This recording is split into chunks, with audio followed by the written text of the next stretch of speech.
Olá, galera da capoeira. Hoje eu estou aqui para falar um pouco da capoeira regional e do mestre Bima. Olhe bem, antigamente existia uma única capoeira que era praticada por todo o povo aqui na Bahia, certo? E que se chamou mais tarde de capoeira Angola, depois que o mestre Bima denominou sua capoeira de capoeira regional. O mestre Bima foi um praticante dessa capoeira por muito tempo, certo? Assim como todos os capoeiristas aqui da Bahia. E aí percebeu que essa capoeira tinha perdido sua função de luta, e o mestre mesmo, como grande lutador que era, resolveu introduzir algumas coisas e fazer algumas modificações. Se aproveitou dessa capoeira primitiva, tirando alguns movimentos e adaptando, e do batuque, que era uma antiga luta já em desuso aqui na Bahia, da qual o pai dele era campeão e tinha competições ali no Terreiro de Jesus. Esses golpes do batuque estão todos aí, Vingativa, Banda de Coxa, Banda Traçada e tantos outros. Ele adaptou para a capoeira dele e deu o nome ao estilo dele de capoeira regional baiana, quer dizer, uma luta soteropolitana, quer dizer, daqui de Salvador, não é nem da Bahia, é daqui de Salvador. Essa capoeira que ele fez ganhou o mundo, certo? É a capoeira que está influenciando todo mundo no mundo todo, certo? É uma capoeira mais voltada para golpes efetivos, e ele criou uma sequência de ensino, um método de ensino para se aprender essa capoeira, coisa que não existia. Aí criou a sequência de ensino. Essa sequência de ensino ajuda o capoeirista a aprender capoeira rapidamente, facilmente, e a ensinar também essa capoeira facilmente. Essa sequência faz com que o aluno aprenda a atacar, contra-atacar, se defender, certo? E tomar conhecimento de todos os movimentos da capoeira, se movimentar sempre. É um jogo simulado da capoeira, sem berimbau, certo? A gente aprendia a sequência sem berimbau. Só depois que sabia a sequência toda é que ele batizava o aluno no berimbau. Por que isso? Porque esses golpes da sequência, que são 17 movimentos, são os golpes que saem normalmente em todo jogo de capoeira, certo? Ele percebeu isso. Então ele fez essa sequência e quando você já sabia de cor, você sabia realmente os movimentos, todos que saem em qualquer jogo, certo? E aí era fácil ele batizar o aluno, porque ele já podia jogar com qualquer pessoa. Não era um grande capoeirista, mas podia desenvolver o jogo com qualquer pessoa, baseado nessa sequência. E criou também os movimentos ligados, os golpes ligados. Antigamente se falava que quando se segurava um capoeirista, ele estava perdido. O mestre acabou com isso, criou a cintura desprezada, os movimentos ligados, que hoje se chamam de balões, certo? Os açoites, jogar o capoeirista para longe quando fosse agarrado, certo? E quando fosse preso em algum local estreito, certo? Ele reagir a isso, açoitando o adversário para longe. Essas coisas vieram contribuir de forma inconteste para o aprendizado da capoeira no mundo e para acabar com esse preconceito capoeirista não podia ser agarrado.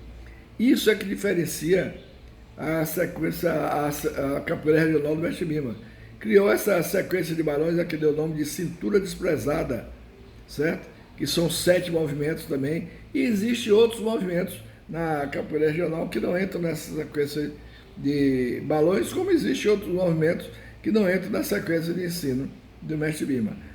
A capoeira regional é uma coisa dinâmica, ela não é uma coisa acabada, certo? Então tudo aquilo que surge no seio da capoeira regional é anexado ao seu acervo, por isso que a capoeira regional é rica, certo? Ela está sempre desenvolvendo. Naquele LP que o mestre Bima lançou, tinha um livreto dentro, e lá nesse livreto está escrito que outras sequências são possíveis, quer dizer, o mestre Bima deixou aberto para que você criasse outras coisas, utilizasse essa sequência que ele fez, mas criasse outras coisas, estava aberto para isso. Então é por isso que a capoeira regional se mantém até hoje e é rica em movimentos em relação às outras os outros estilos que tem por aí, certo? Criou também seus toques de berimbau. Os toques da capoeira regional são diferentes dos toques da capoeira Angola, certo?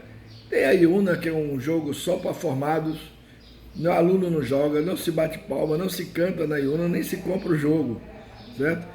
Tem o São Bento Grande, que é o que caracteriza a capoeira regional, o jogo alto, duro, forte, mas que você sobe e desce também. Tem a Banguela, que é o jogo lento da capoeira regional, o toque lento e o jogo lento da capoeira regional, certo? Tem a Amazonas Idalina, que o mestre tocava de vez em quando, e a gente jogava no ritmo, mas que ele nunca explicou esses toques. Tinha a cavalaria, que era um toque de aviso. O mestre foi muito feliz que ele deixou esses toques dele gravado no LP, para que não houvesse confusão no futuro. Pensa aí, se ele não tivesse deixado isso gravado. Hoje já é uma confusão total. Se ele não tivesse deixado isso aí, ia ser o caos. Estabeleceu também que a orquestra dele seria um berimbau e 2 pandeiros. Na capoeira regional não existe essa coisa de atabaque, reco-reco, agogô, nada disso. Era só um berimbau e 2 pandeiros, que o mestre disse que fazia questão que o aluno ouvisse o toque do berimbau para poder desenvolver seu jogo. Tanto que no terreiro, lá na academia da Rua das Laranjeiras, número 1, no Maciel, era um berimbau só, nem pandeiro tinha, que era para a gente ouvir o berimbau e jogar naquele toque do berimbau, ouvindo o toque do berimbau, desenvolver suas quebradas, suas gingadas para um lado, para o outro, tudo. Ele fazia questão de ensinar assim, certo? E mais tarde, os alunos do Mestre Bimba começaram a desenvolver a capoeira regional e a levar ela para o mundo. O Mestre Bimba viajava pouco, o Mestre Bimba nunca saiu do país.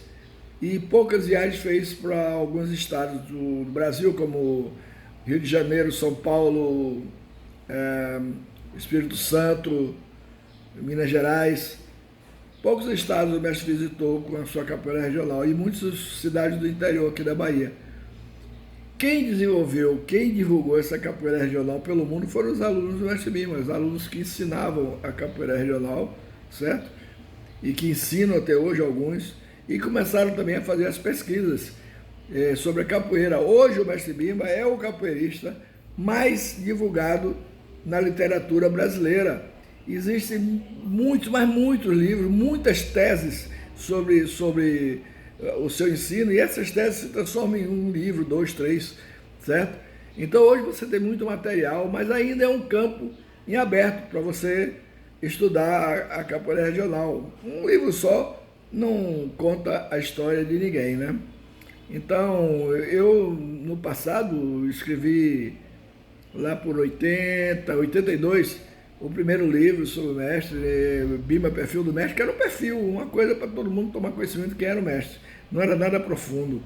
Depois escrevi também, peguei um depoimento do mestre Atenilo, porque Atenilo acompanhou o mestre Bimba desde 1929, então era interessante ouvir o que ele tinha a dizer, certo? Ele acompanhou essa transformação toda. Aí fiz Atenilo Relâmpago da Capoeira Regional, depois uma bibliografia crítica da capoeira, tinha muitos materiais sobre o mestre Bimba também, referências, e depois fiz a saga do mestre Bimba, que aí já era um livro mais técnico e histórico e biográfico sobre o mestre Bimba. Esse livro também foi lançado no exterior, lá nos Estados Unidos, em inglês, uma versão em inglês, que eu não gostei, inclusive. E depois fiz também o Capoeira Retalhos da Roda, que tinha alguns textos verdadeiros sobre aquelas coisas da Academia do Mestre Bimba e sobre o Mestre Bimba, e outros textos de ficção que eu mesmo inventei, que eu mesmo criei, que eu mesmo, com minha vivência, imaginei como seria causos de capoeira, né? E hoje existe, por exemplo, o Mestre Xarel, que tem uns 4 livros sobre capoeira. O Lucas de Aracaju tem um livro também interessante, que é tratando do Mestre Bimba na comunidade dele. Isso também é muito legal, certo? E o Jair Moura, que tem um grande pesquisador, pioneiro da pesquisa da capoeira regional, que também fez o filme Vadiação, ou Dança de Guerra, certo? Então, tem muito material hoje para se estudar o Mestre Bimba, e ainda estão surgindo outros tantos, certo? Nossa revista Negaça, aqui do Grupo Ginga também, nós sempre temos textos sobre a capoeira regional, sobre o batizado, a formatura, curso de especialização. A capoeira regional é uma coisa, tem uma linha acadêmica. Por exemplo, você tem quando entrar na academia, tem o exame de admissão, certo? Para poder você ser aprovado para entrar. Depois disso, você tinha o batizado, que era como se fosse a festa do calouro lá na universidade. Depois você tinha os testes para formatura, que eram como se fossem as provas finais.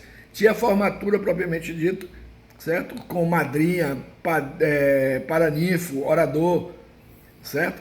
E tinha um curso de pós-graduação, Quer dizer, um curso de especialização que o mestre dava sobre capoeira só para aqueles alunos que já eram formados. Fez uma graduação